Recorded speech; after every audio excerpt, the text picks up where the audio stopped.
तो जय छात्रों, आपके सुबह के आपके यहाँ पे 9 बज चुके हैं और मात्र आपके पास यहाँ पे 3 घंटे आपके पास समय है। यहाँ पे आज के सामाजिक विज्ञान के आपके पेपर में आपको टॉपर बनने के लिए तो पूरा आपका रियल पेपर यहाँ पर आ चुका है। और मैंने आपको यहाँ पे सेट एक आंसर आपको वहां पे मैंने आपका ऑलरेडी अभी आपका एक वीडियो 8 बजे मैंने आपको यहाँ पे सेट ए का संपूर्ण आंसर मैंने अपलोड कर दिया है। ठीक है, एक ही वीडियो पर पूरे आंसर 1 से लेकर 23 तक और आपका यहाँ पे सेट आपका भी है। तो यदि आपने सेट ए कर लिया है और इसके बाद मात्र आपको यहाँ पे सेट भी आपको यहाँ पे देखना है और एक ही वीडियो पर मैं आपको यहाँ पे बेहतरीन आपका यहाँ पे आपके अच्छे तरीके से आपको साफ वीडियो में यहाँ पे एक ही वीडियो में पूरा आपका सेट भी। चलिए फटाफट आपको आंसर सोल्यूशन देते हैं। देखिए क्वेश्चन आपको 6 से स्टार्ट करेंगे और 23 तक के आंसर आपको फटाफट आपको रिवीजन कर लेना। मात्र आपको 10 से 15 मिनट का वीडियो ये होगा और ये 15 मिनट का वीडियो आपको यहाँ पे असली पेपर में आपको A to Z क्वेश्चन आपको यहाँ पे देखने को मिलेंगे। यदि आपने सेट ए और आपका सेट बी आपका ये सुबह वाला वीडियो आपने एक ही वीडियो पर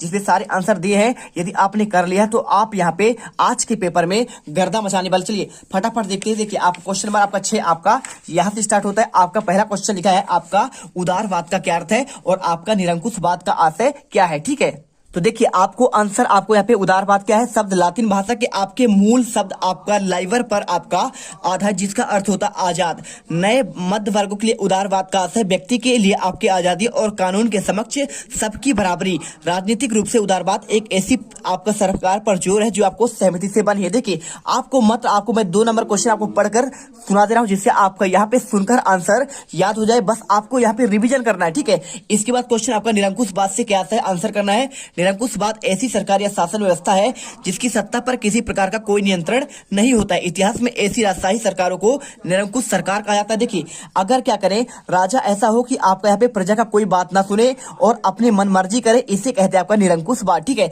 जो अत्यंत केंद्रीकृत सैन्य बल पर आधारित और दमनकारी सरकारों पर आधारित होता है। ठीक है, और इसके बाद क्वेश्चन देखिए आपको यहाँ पे लिखा गया है बांगर आपका यहाँ पे रेशम मार्ग से क्या आपका महत्वपूर्ण क्या था और कॉर्न ला क्या है। ठीक है, इसके बाद क्वेश्चन आपका लिखा गया आपका रेशम मार्ग क्या है। चलिए आपको यहाँ पे आंसर इसका देते हैं। देखिए रेशम मार्ग एक ऐसा मार्ग है जो एशिया के विशाल भागों को परस्पर जोड़ने का कार्य करता है और उत्तरी अफ्रीका से जा मिलते हैं। यह मार्ग ईसा पूर्व में अस्तित्व में आ चुका है और लगभग आपका देखिए कितना आपका यहाँ पे लिखा है आपका 15वीं शताब्दी तक अस्तित्व में रहा और इस मार्ग में अधिकांश रेशम का व्यापार होता था और इसीलिए इसे आपका पे रेशम का आपका यहाँ पे मार्ग कहते हैं। और इसके बाद क्वेश्चन आपका कॉर्ला क्या है। ठीक है, क्वेश्चन आपका दिया गया कॉर्ला। देखिए कॉर्ला क्या होता है आपका पे ब्रिटिश सरकार ने बड़े भूस्वामियों के दबाव में मक्का के आयात पर पाबंदी लगा दी थी और कानून के सहारे सरकार ने यह पाबंदी लागू की थी। उसे कहते हैं आपका कॉर्ला। कॉर्न यानी क्या होता है आपका मक्का होता है। तो आपको यहाँ पे मक्का की आपको खेती पर ही बात कर रहा है, आयात पर पाबंदी लगा दी गई थी। और इसके बाद देखिए यहाँ पे बांगर क्या है आपको आंसर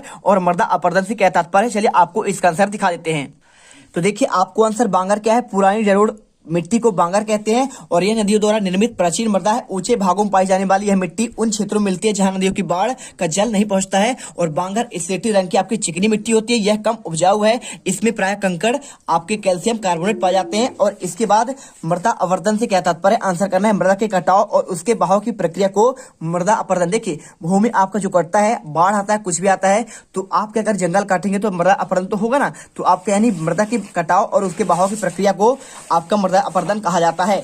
इसके बाद देखिए यहाँ पे क्वेश्चन नंबर 9, भारत में कितने प्रतिशत जीव जंतु को लुप्त होने का खतरा है, कुछ आपके उदाहरण से आपको यहाँ पे समझाना है। ठीक है, चलिए आपको यहाँ पे आंसर इसका भी आपको दे देते हैं।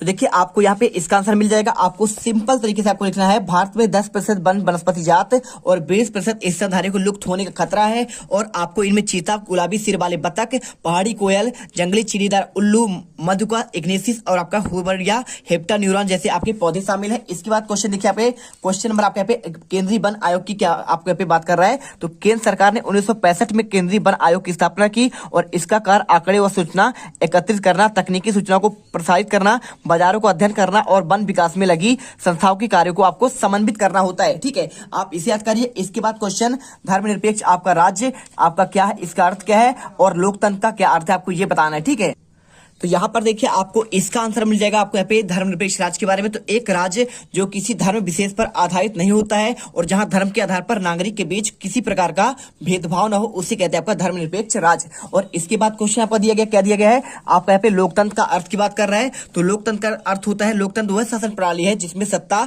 जनता के हाथों में होती है, जैसे हमारे भारत में। और लोकतंत्र शब्द अंग्रेजी के शब्द डेमोक्रेसी से बना, जिसका अर्थ होता है जनता की सत्ता। ठीक है, आपने अब्राहम लिंकन की परिभाषा आपने पढ़ा होगा, क्या?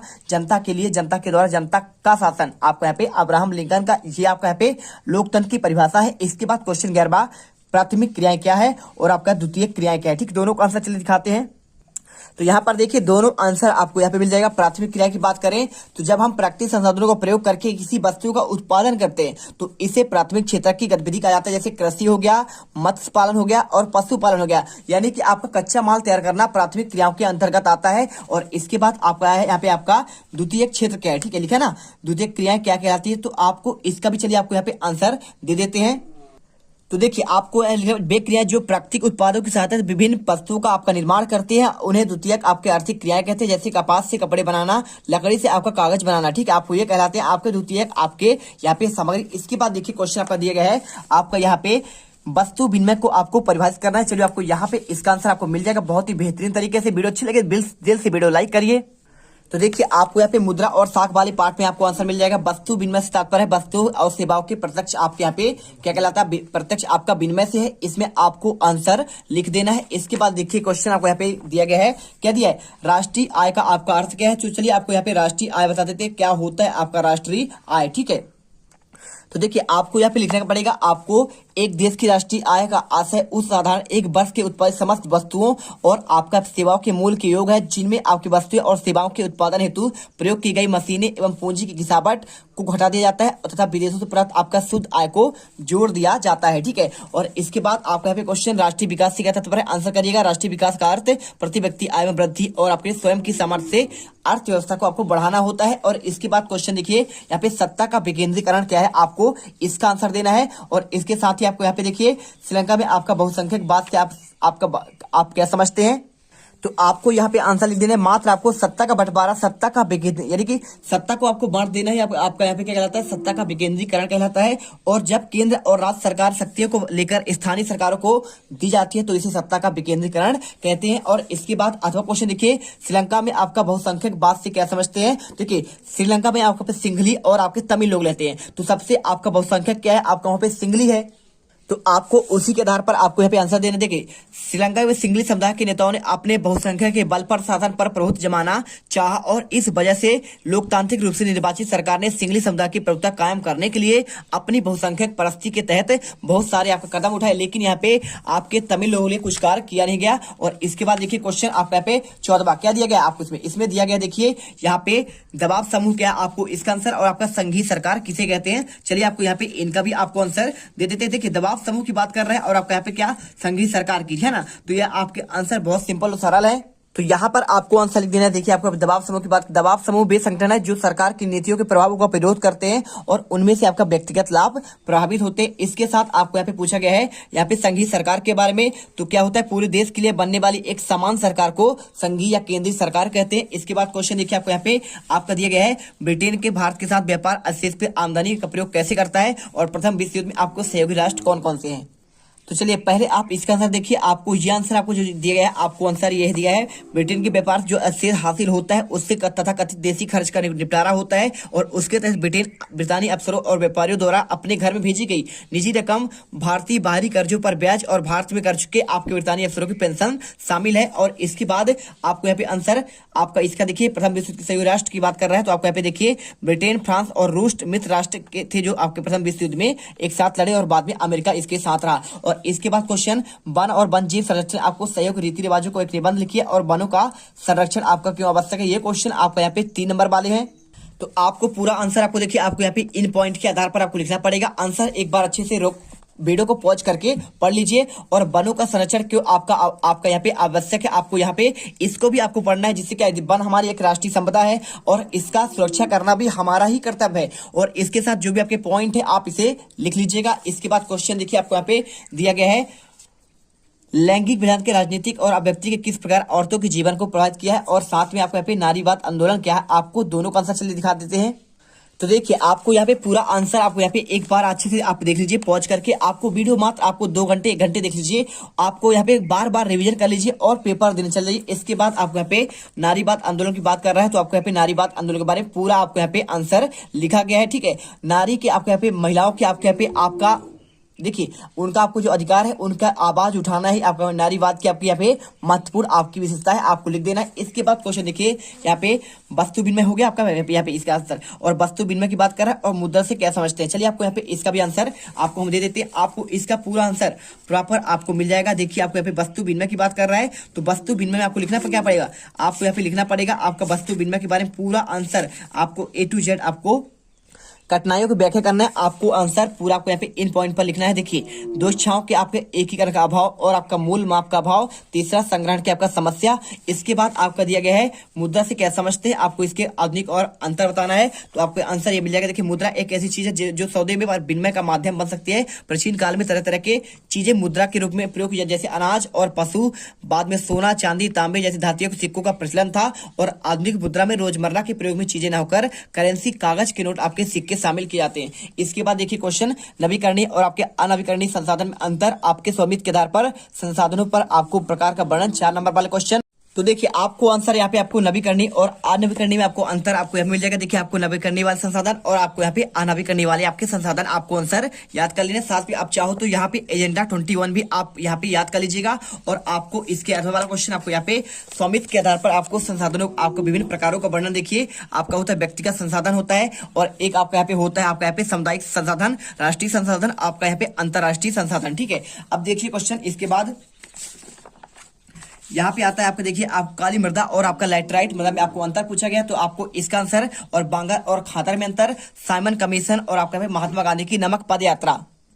तो देखिए आपको बांगर और खादर में अंतर, आपको यहाँ पे 4 नंबर क्वेश्चन आपको यहाँ पे 4 अंतर ही पूछ जाएगा। आपको आंसर अच्छे से पूरे आपको याद कर लेना। देखिए आपको यहाँ पे अच्छे से बृहत मैदान में पुराने जड़ेहल को आपको यहाँ पे कहते हैं बांगर, और आपको यहाँ पे नवीन विभाग को खादर कहते हैं। ठीक है, पूरा आंसर यहाँ पे पॉइंट बाई पॉइंट अच्छे से याद करिए। और इसके बाद काली मृदा और आपका लैटराइट मतलब आपको यहाँ पे 3 अंतर दिया गया, आप यहाँ पे अच्छे से याद कर लीजिएगा। इसके साथ देखिए यहाँ पे साइमन कमीशन की बात कर रहा है और महात्मा गांधी की, चलिए आपको यहाँ पे इसका भी आंसर आपको हम दे देते हैं। साइमन कमीशन की बात करें तो आपको आंसर ये मिल जाएगा, आपको साइमन कमीशन के बारे में पूरा आपको पढ़ लेना है। साथ में आपको यहाँ पे जलियांवाला बाग हत्याकांड एक बार पढ़ लेना है, और इसके साथ आपको यहाँ पे ये क्वेश्चन आपका दिया गया है दांडी यात्रा से आप क्या समझते हैं, और आपका यहाँ पे ये दोनों क्वेश्चन आपका सेम है। देखिए दांडी यात्रा वही है, और आपका यहाँ पे नमक यात्रा, यानी आपको दांडी यात्रा आपको यहाँ पे बिना आपको डंडे लेकर चला गया था, आपको दांडी यात्रा की बात कर रहे हैं, आपको 16 अप्रैल की बात है। आपको दोनों में आपको एक ही चीज आपको लिखना पड़ेगा। इसके साथ आप यदि चाहे तो और क्वेश्चन क्या याद कर सकते हैं, आपको मैं आपको बता दे रहा हूँ। आपको कुछ क्वेश्चन ऐसे जो आपको याद करने लायक आपके क्वेश्चन है यहाँ पे आज के पेपर में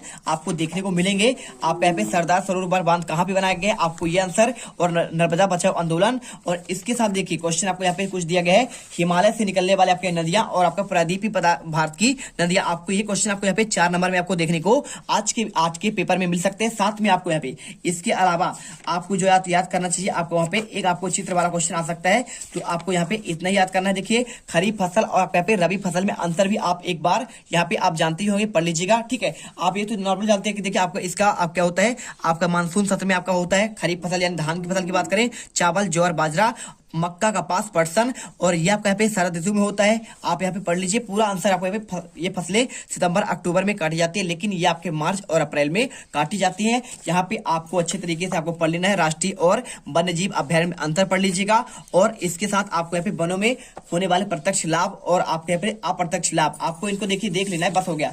आपको कुछ करने की जरूरत नहीं है, आपको ज्यादा पढ़ने की आपको आवश्यकता भी नहीं। जितने क्वेश्चन आपको मैंने बता दिया है, तो आपको इतना तैयारी कर लीजिए, आपके पूरे नंबर मिल जाएंगे। तो यहाँ पे आपका सेट आपका 20-23 क्वेश्चन आपके समाप्त होते हैं। तो यहाँ पे यदि आपने सेट ए और सेट बी आपने तैयार कर लिया, तो आपके एक भी क्वेश्चन बाहर नहीं जाएंगे। मिलते हैं नेक्स्ट वीडियो पर। जय हिंद जय भारत। अब अगर तुम लोगों को ये वीडियो पसंद आई तो यार लाइक मारो, एम करते हैं 2,60,000 लाइक्स के लिए। कंप्लीट तो वैसे ही नहीं होने, लेकिन बोलने में क्या जा रहा है ना। और अगर तुम लोग नए हो तो सब्सक्राइब करो, वो जो लाल वाला बटन है